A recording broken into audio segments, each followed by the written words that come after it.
नमस्कार दोस्तों, आप सुन रहे हैं द मूवी स्थान रेडियो। दोस्तों, इंडस्ट्री में जब जब सक्सेसफुल एक्ट्रेस, ब्यूटीफुल देवा, बेस्ट डांसर और सबसे अच्छी हीरोइन, अच्छी एक्टिंग करने वाली हीरोइन कौन है, इसकी बात होती है। इसमें सबसे पहला नाम माधुरी दीक्षित का आता है। लेकिन माधुरी दीक्षित जो है वह सुपरस्टार एक दिन में नहीं बनी। उनके साथ बहुत सारे लोग लगे थे उन्हें बड़ा बनाने में। माधुरी को भी अपने करियर के शुरुआती दौर में स्ट्रगल करना पड़ा था और तब उनके लिए मार्केट में काम ढूंढ रहे थे उनका मैनेजर। जिस वक्त माधुरी इंडस्ट्री में एक स्ट्रगलर थी, तब उनके मैनेजर ने एक दूसरे सुपरस्टार को अप्रोच किया, माधुरी के लिए मदद मांगी, माधुरी का नाम अपने प्रोड्यूसर को सजेस्ट करने की बात कही। उस सुपरस्टार ने माधुरी को प्रमोट भी किया, कुछ फिल्में भी दिलवाई। लेकिन जब माधुरी बड़ी बन गई तो माधुरी ने उस सुपरस्टार को लाइफ में से ऐसे निकाल फेंका जैसे कि दूध से मक्खी निकाली जाती है। तो आज के इस वीडियो में हम बात करेंगे कि कब माधुरी का नाम उस एक्टर ने सजेस्ट किया था और अपने डायरेक्टर को बताया था, क्यों माधुरी एक टाइम के बाद उस सुपरस्टार से कट ऑफ हो गई और कैसे जब उस सुपरस्टार को ज़रूरत थी तो माधुरी मदद के लिए नहीं आई। दोस्तों, 86-87 की बात है, जब माधुरी इंडस्ट्री में सस्टेबल जगह अपने लिए ढूंढ रही थी। तब उनकी मुलाकात रिकू राकेश नाथ से हो चुकी थी, जो बड़े बड़े एक्टर्स को उन्हें मैनेज कर रहे थे, जिसमें से एक नाम अनिल कपूर का भी था।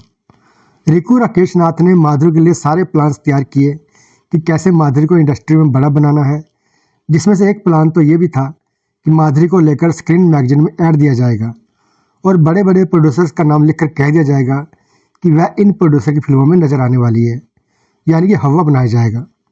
दूसरा तरीका जो रिकू राकेश नाथ ने ढूंढा वह यह है कि जिन जिन एक्टर्स के साथ वो कॉन्टैक्ट में हैं उनको जाकर कहेंगे कि आप अपनी फिल्मों में प्रोड्यूसर को माधुरी का नाम रखकर रिकमेंड करें।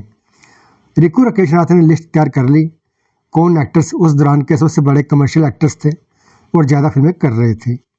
इसी लिस्ट में एक नाम मिथुन चक्रवर्ती का भी था। हम सब जानते हैं कि 87-88 वो टाइम था जब मिथुन चक्रवर्ती 10-10 फिल्में साल में कर रहे थे और बहुत बड़ा नाम थे।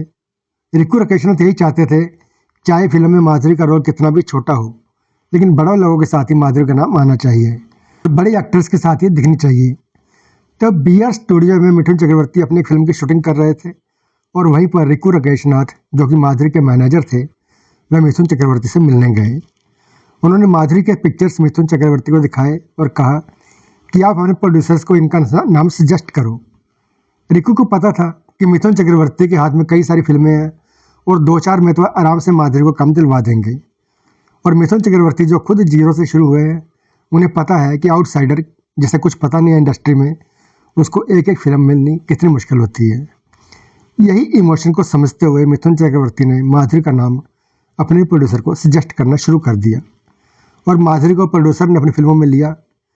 यही कारण है कि 89 में माधुरी दीक्षित मिथुन चक्रवर्ती की एक नहीं, दो नहीं, बल्कि 3 फिल्मों में नजर आई, जिसमें इलाका, मुजरिम और प्रेम प्रतिज्ञा जैसी फिल्में शामिल हैं।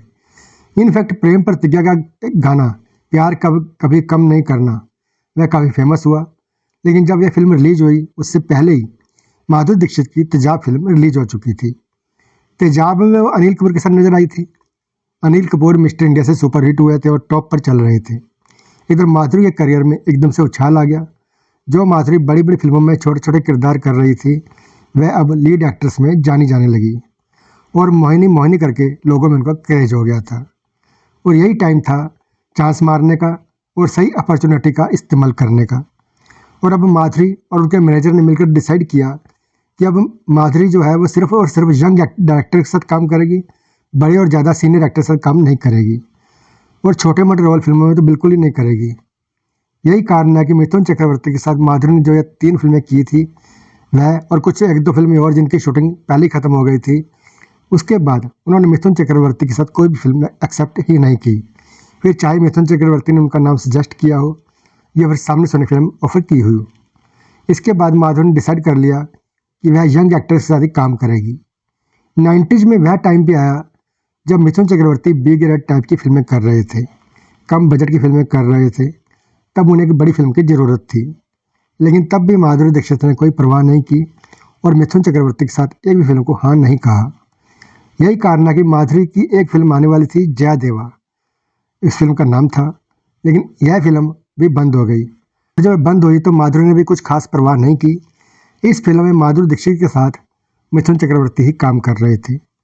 तो इस तरीके से हुआ मिथुन चक्रवर्ती के साथ, जिन्होंने बुरे दौर में माधुरी की मदद की।